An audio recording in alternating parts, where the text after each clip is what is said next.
Kehamilan memasuki 32 minggu.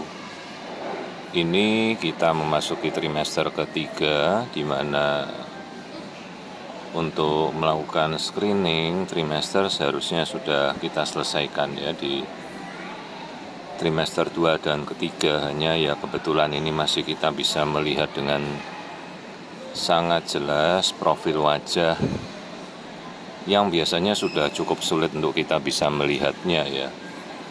Dan kadang-kadang kita bisa melihat bayi membuka kelopak mata, kemudian seperti tersenyum, kemudian kayak seperti menangis ya, istilahnya grimacing, bahkan menjulurkan lidah ya, minum, menguap begitu.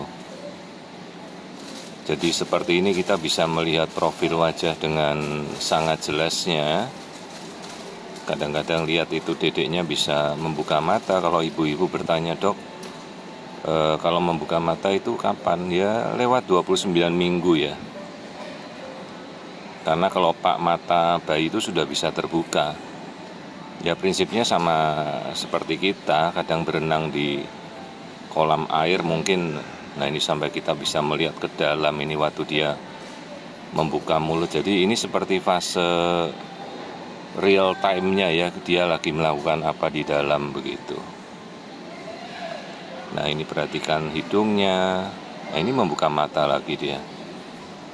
Ya, jadi seperti yang kita lihat saat ini di dalam ya, apa yang kita temukan di luar kondisinya seperti itu. Nah sangat jelas ya, ini membuka mata lagi dia.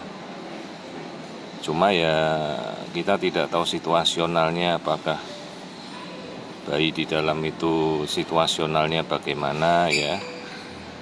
Kayak misalnya dia tersenyum ya, bukan kita hubungkan dia senang atau tidak, atau dia seperti menangis terus dia merasa sedih apa ya, tidak bisa, itu tidak bisa kita hubungkan ya.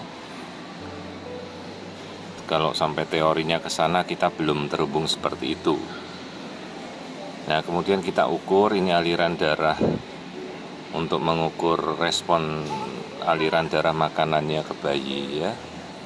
Jangan lupa kita mengukur biometri kepala ya, ini kita mengukur lingkar kepala, lingkar perut, kemudian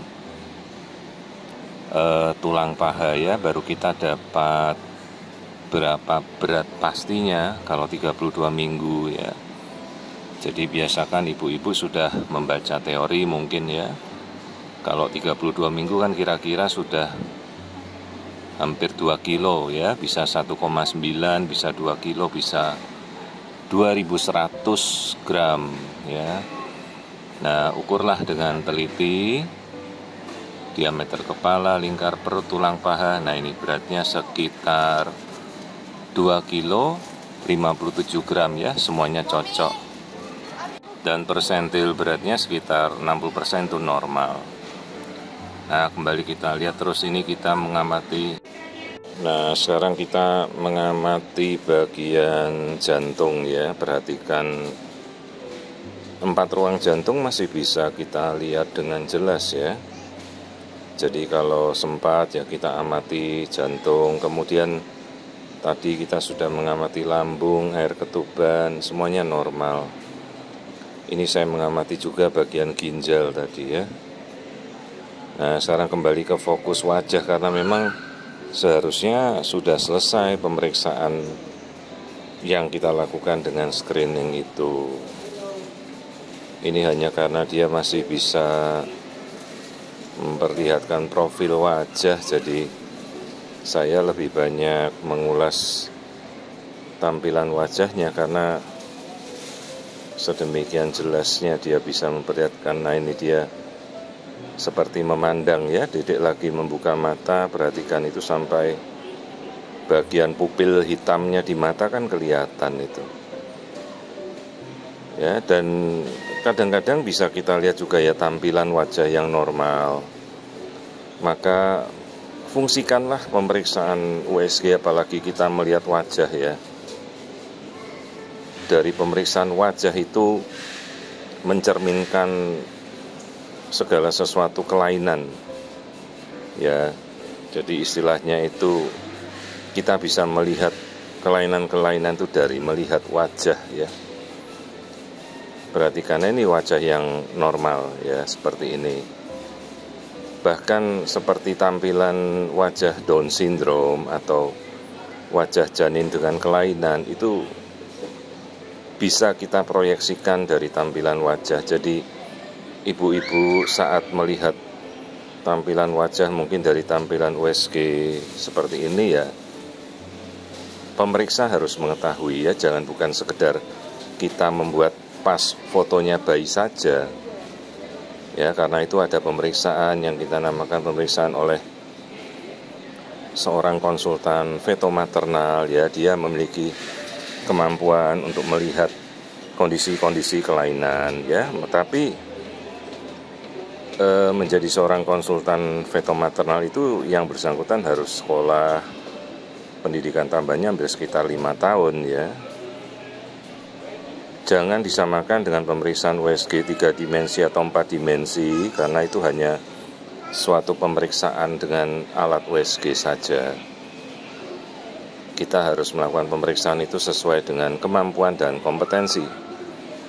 Ya, juga tidak ada pemeriksaan yang katanya USG rasa fetomaternal itu tidak pernah ada ya. Jadi kembalilah kita pada kondisinya ya. Pemeriksaan fetomaternal hanya dilakukan oleh seorang konsultan fetomaternal subspesialis. Ibu-ibu perlu memahami itu ya. Jadi kalau Anda ada yang mengaku diperiksa fetomaternal, maka yang meriksa harus orang konsultan KFM subspesialis namanya.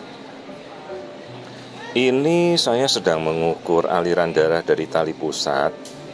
Jadi kalau ibu-ibu tahu pernah melihat dan mungkin memotong tali pusat anaknya sendiri, tali pusat itu kan ada berpilin-pilin lah seperti ini. Dan kemudian kita bisa mengukur aliran darah serta berapa pilinan dari tali pusat yang melilit itu. Nah seperti ini kita lihat, oh tali pusatnya dalam satu pilinan ada 2 cm, maka indeks pilinannya sekitar 1:50 itu normal ya. Jadi kita bisa melihat kondisinya. Nah inilah kondisi dari tali pusat yang normal, kita bisa melihat dengan sangat jelas. Tidak ada kelainan, semuanya tampak normal. Kemudian jangan lupa kita melihat air ketuban bayi ya. Nah di sini air ketuban jumlahnya cukup, lalu kita kembali ini. Saya melihat fase terakhir, kita melihat wajah ya, kondisinya semua normal. Ini sambil saya jalan, kebetulan dalam perjalanan pulang menuju Jakarta masih sempat untuk membahas satu pembahasan USG. Kebetulan sedang di bandara menunggu pesawat, sebentar lagi boarding ya. Jadi inilah profil wajah pada minggu ke-32, semuanya normal.